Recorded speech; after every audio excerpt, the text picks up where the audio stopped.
Hi, thank you so much for taking the time to watch this video. I'm giving you an introduction to the risk-driven approach, or what we call the RDA.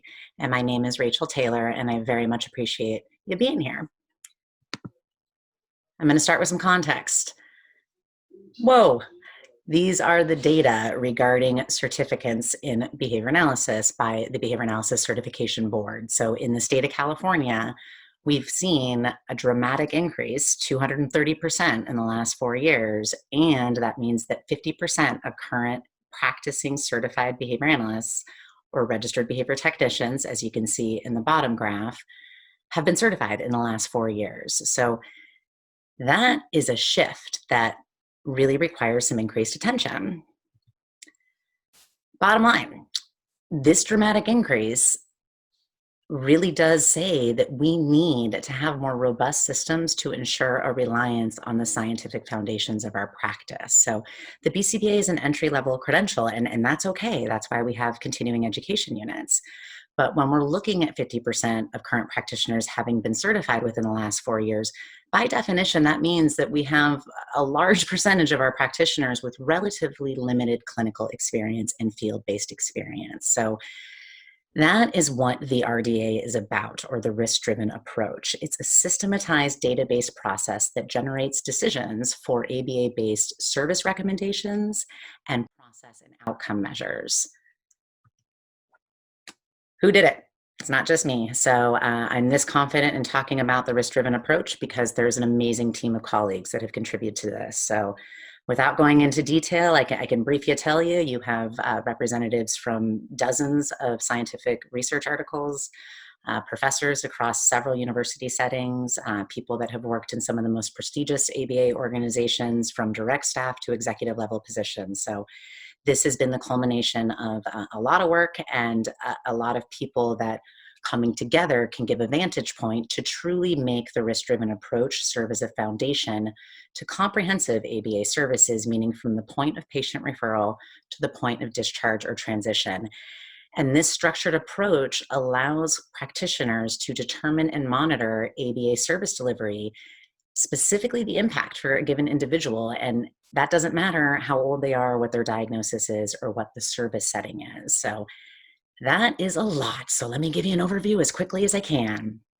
First, I want to talk a little bit about industry standards in applied behavior analysis, or ABA. So I'm going to make it brief. There's some arguments to be had here, but on a whole, most people will agree that we don't have industry standards for these three things. Number one, how to make service recommendations for a given patient, specifically industry standards saying these are the results of your assessment. This is how much intensity you should be recommending. This is the service delivery format in terms of in-person and other variables that can impact the format. We don't have standards for that. We also don't have industry standards for collecting sensitive enough measures that don't just show progress on a daily, monthly reporting period for specific goals, but are sensitive enough to measure that progress and also measure that progress towards the related ultimate long-term goals that those short-term goals are supposed to be working towards.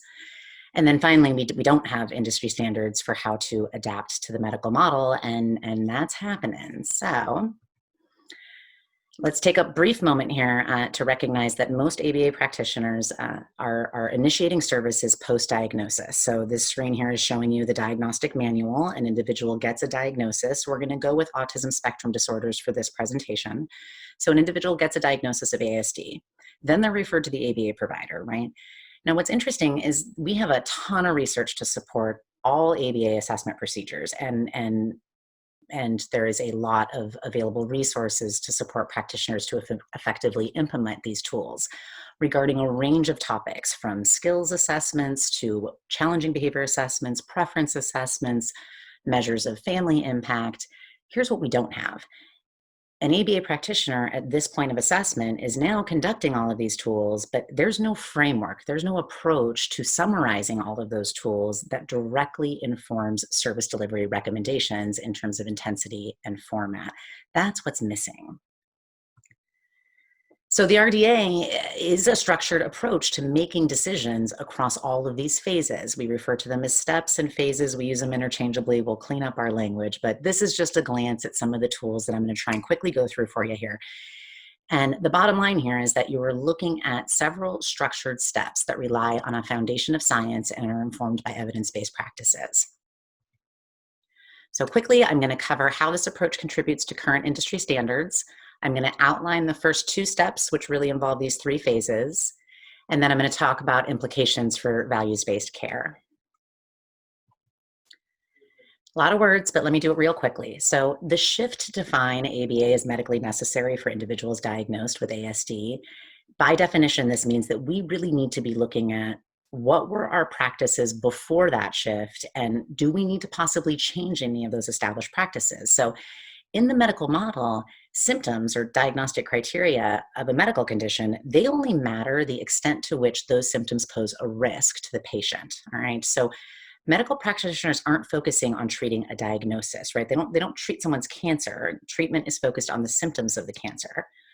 Moreover, the symptoms don't necessarily equal cancer, right? A tumor doesn't equal cancer. It is the impact of those symptoms on presenting areas of risk, all right? So that is the way the medical model approaches patient care. So medical treatment, therefore, is focused on strategies that are designed to decrease the symptoms, also described as mitigating risk. So some contributions of the risk-driven approach. The focus is the extent to which an identified risk for a patient, a client, a student, how can that risk be possibly ameliorated, or does it need to be mitigated? Meaning, can the practitioner say, all right, here's a problem that I've identified, and there's an immediate solution to that problem? If so, then it's ameliorated. Okay, here's a problem I've identified. I know the solution to that problem, but it's not immediate. It's going to take time. And in the meantime, we're really talking about lessening or decreasing the identified problem and the impact of that problem. We're moving towards mitigation strategies. So problems or risks that can't be immediately resolved, they require those specified mitigation strategies. And that's where we're defining the need for ABA service delivery, meaning if there's a mitigation strategy that's required, that means by definition that there's going to have to be pretty significant changes in the environment that require significant changes in behavior, and that's going to take time. So that is when ABA services are necessary versus when we've identified risks that represent a problem that we can find an immediate solution to that doesn't require substantial changes to the environment or substantial changes in behavior. A lot of bottom lines. Bottom line number two. So the deficits and excesses that define the symptoms of ASD or the diagnostic criteria, those represent specific areas of risk, right? So if you have deficits in communication, you're at risk for different things depending on your individual circumstances, socialization, presence of challenging behavior. So ABA services need to be designed with respect to mitigating those risks. This is going to require a conceptual shift for practitioners, but it's important because if we don't make this shift, we're not going to successfully navigate these next steps of ABA transitioning to the medical model. And this model was inspired by crisis. Well, the culmination of the model was inspired by crisis, but it works regardless of crisis, and that's what makes it so valuable. So you're going to see some screenshots here that just show different images of some of the materials. This happens to be the process description that BCBAs follow. We have actually even a textbook that we're working on. We published a research paper recently on navigating crisis and a decision model for when to move towards telehealth services. And we are in the process of submitting a follow-up paper to that covers the risk-driven approach. Again, not specific to crisis now, but inspired by that. So I just wanted to show this intro here because these three questions are really important. This is what the risk-driven approach provides a practitioner with an opportunity to answer. Is it possible to deliver ABA services? If those services are needed, what is the best delivery intensity and format? And then if services aren't working, what needs to be adjusted? This entire process is rooted in 4 domains, all right? Those are safety, resources, regression, and validity. And the model is presented in a way where the practitioner from day one is engaging in a collaborative, patient-informed approach to caring for that individual. And that means that the patient is in every step involved or their designated caregivers. So These are those 4 categories in the more caregiver-friendly language, right? When we're talking about safety concerns, we're really saying, okay, how will service delivery influence the potential for injury or illness? When we're talking about potential resource barriers, we're saying what's needed to effectively deliver services. Regression potential, how will services right now influence the need for future services? And then finally, what's the likelihood that service delivery will be successful under the current conditions? Those are validity threats. Those are the 4. It's a lot, but if we really just stick with those 4, everything else can work around it. As I keep mentioning, it's a caregiver-directed process. So now you're seeing how we take those terms and we talk about them in terms of safety concerns, resource barriers, regression potential, and validity threats. I'm only giving an overview in here in this presentation, but if you glance at the bottom there, those implementation guidelines are telling the practitioner from the very beginning of the intake process to explain to the caregiver that this entire process involves tools that help us be able to communicate more effectively, give a shared understanding for the assessment process, how that relates to service recommendations, and really work towards having mutually agreed upon service goals before we even initiate services. This is the framework. It's a lot in this format, but I just wanted to orient you to it. So those are those 4 domains at the top again, and they're broken down along the side according to definition, markers, dimensions, and sources. Way too much to go into. The main thing to note, though, is now we're in a position to be able to orient caregivers to, look, here's the definition of areas that are going to present some potential risks. We're conducting our traditional assessments. If you look down at the bottom of regression potential, skills assessments, challenging behavior, but we're looking at these things across these 4 domains. And now let me tell you, caregiver, what the markers are. So it's not just this definition, it's that a marker would need to be identified that says this is a risk we need to look at, all right? And we can get those markers across all of our tools. The key then is to say, all right, how do we measure that? Those are the dimensions. And then the tools are those sources. Let me just show you a little bit more specific examples, because here's the main take-home point. When I mentioned before, diagnosis, now we're in ABA assessment. Now what we have is an opportunity to take all of those tools, right? The Vineland, the Essentials for Functional Living, insert your tool here, the raised, the particular FBA you're running, a telehealth feasibility assessment, and all of the above, parent stress index. Now we take all the outcomes, and this provides a framework to say this individual is representing at a low, moderate, or high risk. That's the take-home point. And those risk levels are based on that comprehensive assessment. And again, it ties back to now an opportunity for a practitioner to say, here's the risks, what can be ameliorated, what can we reliably say we can mitigate, and then what are the strategies to mitigate that? And there you go. So we are saying there's significant, some, or minimal risk concerns. We are saying that we can either ameliorate them or implement reliable mitigation strategies, and that we can program now for right now what's needed and towards the future. When I say program, I mean clinically programming, right? But wait, there's more. So patient-informed care means the patient's talking to us as well. There are concerns about caregiver-directed interviews and caregiver-reported outcomes. However, when you have a battery of data-based assessments that are available to us in ABA, and you have a structured caregiver-informed approach, combined, that only strengthens your outcomes. So our risk level assessment, when we move from that process of describing the framework to the caregiver and getting that opportunity to explain to them everything from the purpose of services, how it ties to assessment outcomes, how we identify our goals, how we're going to measure those. Now we get to move into, all right, you tell me about risk. So this is just an overview, not necessary for this. This is also going to be frustrating for some people, like, oh, keep the screen on. We're in the process of conducting additional research on this right now. We are looking to publish a paper that'll go into more details, but this is called the questions about risk level. And if you look, you can see pretty quickly that these are questions that also align with those 4 domains. So now we can take the outcomes of all the other standard sources.